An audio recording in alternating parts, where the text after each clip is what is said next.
ये आकाशवाणी है। अब आप मोहम्मद जुबैर से समाचार सुनिए।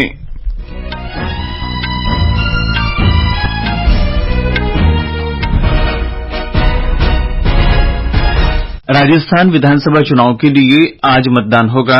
राज्य के 200 विधानसभा क्षेत्रों में से 199 क्षेत्रों में सुबह 7 बजे से शाम 6 बजे तक वोट डाले जाएंगे। श्री गंगानगर जिले के श्री करणपुर विधानसभा क्षेत्र में कांग्रेस प्रत्याशी के निधन के कारण एक सीट पर चुनाव स्थगित हो गया है। राज्य में 5 करोड़ 26 लाख से अधिक मतदाताओं के लिए 51,890 मतदान केंद्र बनाए गए हैं। सुचारू मतदान सुनिश्चित कराने के लिए लगभग 2,75,000 मतदान कर्मी काम करेंगे।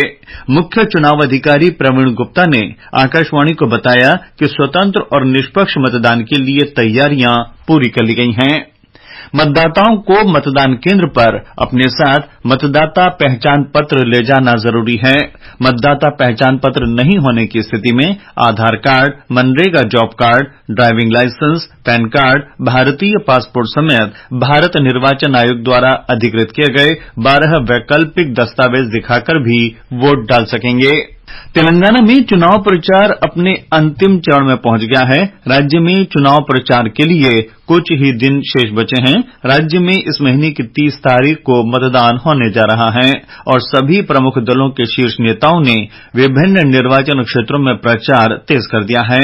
भारतीय जनता पार्टी, कांग्रेस और वाम दलों सहित प्रमुख दलों के शीर्ष नेता दूर दराज के क्षेत्रों में प्रचार कर रहे हैं।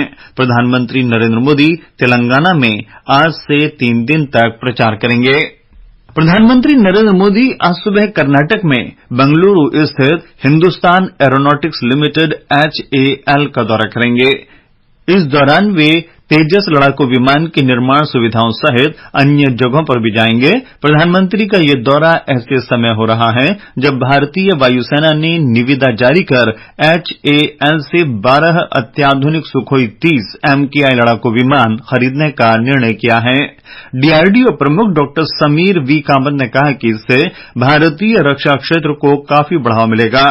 LCA Mark II इंजन और AMCA यानी एडवांस्ड मीडियम कॉम्बैट एयरक्राफ्ट के पहले 2 स्क्वाड्रन का इंजन स्वदेशी तकनीक से तैयार किया जाएगा। HAL और अमरीकी कंपनी GE संयुक्त रूप से भारत में इन इंजनों को तैयार करेंगे।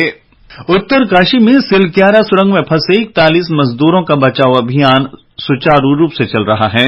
नई दिल्ली में मीडिया को संबोधित करते हुए राष्ट्रीय आपदा प्रबंधन प्राधिकरण के सदस्य लेफ्टिनेंट जनरल सैयद अता हसनैन ने कल कहा कि विभिन्न सरकारी एजेंसियां श्रमिकों को सुरक्षित निकालने के लिए अथक प्रयास कर रही हैं।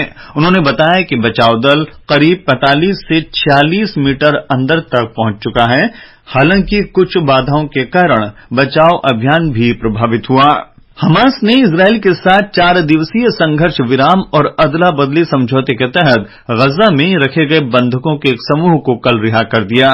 रिपोर्टों के अनुसार 24 बंधकों, जिनमें 13 इजरायली, 12 थाई नागरिक और 1 फिलीपीनी शामिल हैं, को हमास द्वारा अंतर्राष्ट्रीय रेड क्रॉस में स्थानांतरित कर दिया गया है। बंधकों के शुरुआती जत्थे की रिहाई को इजरायल और हमास के बीच 4 दिवसीय संघर्ष विराम के एक हिस्से के रूप में प्रक्रिया की शुरुआत बताते हुए अमेरिका के राष्ट्रपति जो बाइडेन ने कहा कि अमेरिका को उम्मीद है कि कुछ ही दिनों में दर्जनों बंधकों को उनके परिवारों को वापस कर दिया जाएगा। श्री बाइडेन ने अपनी टिप्पणी में कहा कि बंधकों की रिहाई इस प्रक्रिया की शुरुआत है। हम उम्मीद करते हैं कि आगे और अधिक बंधकों को रिहा किया जाएगा। हमास द्वारा इजरायली बंधकों के पहले समूह को रिहा करने के बाद इजरायल के प्रधानमंत्री बेंयामिन नेतन्याहू ने कहा कि उनका देश आज से सभी बंधकों की वापसी के लिए प्रतिबद्ध है, क्योंकि बंधकों की रिहाई युद्ध के उद्देश्यों में से एक है। इसके साथ ही ये समाचार बुलेटिन समाप्त हुआ।